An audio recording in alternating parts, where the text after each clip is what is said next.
ఇప్పుడే జీ5 app download చేయండి. చూడండి మీ ఫేవరెట్ టీవీ షోస్ ఎప్పుడైనా ఎక్కడైనా. ఎవరైనా సరే తమ స్థాయి తెలుసుకొని ప్రవర్తించాలి.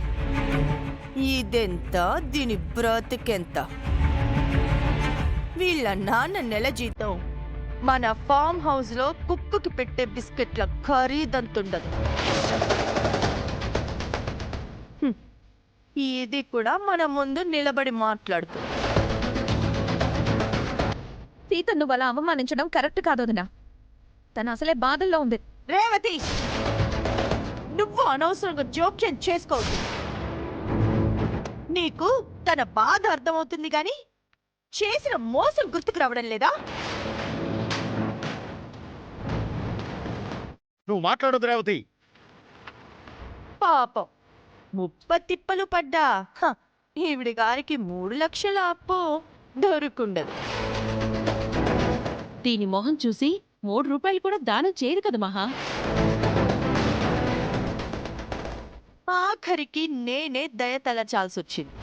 సమయానికి నువ్వు ఆదుకొని ఉండకపోతే ఈవిడ బావుకాలు తీసేసి ఉండేవాడిని. ఇక ముందైనా ఎవరి స్థాయి ఏంటో తెలుసుకొని ప్రవర్తిస్తే బాగుంటుంది. నువ్వు ఫోన్ చేసి డబ్బు అడిగినప్పుడు పిన్నికి ఈ విషయం తెలిసింది సీత. ఆ సమయంలో తనే జాలిపడి మధుకి సాయం చేయమని నాకు చెప్పింది.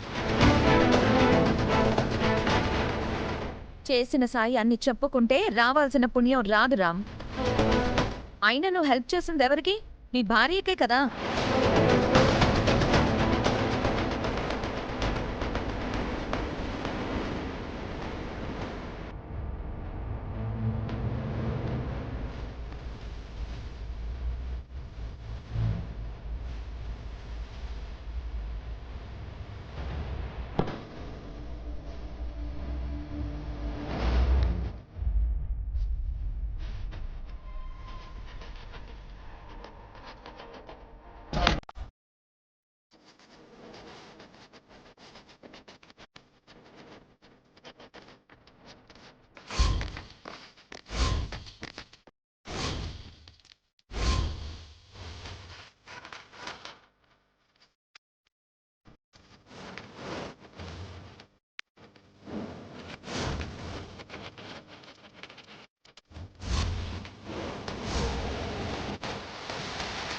చూడండి మహాలక్ష్మి గారు, ఈ డబ్బు మీకు ఆప్రాలు కావచ్చు, కానీ మాకు చాలా ఎక్కువ.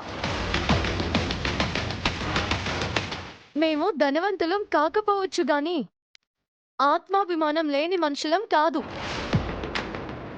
మీరు ఎంత ఖర్చు పెట్టినా మా ఆత్మ గౌరవాన్ని మాత్రం కొనలేరు. గుర్తుంచుకోండి.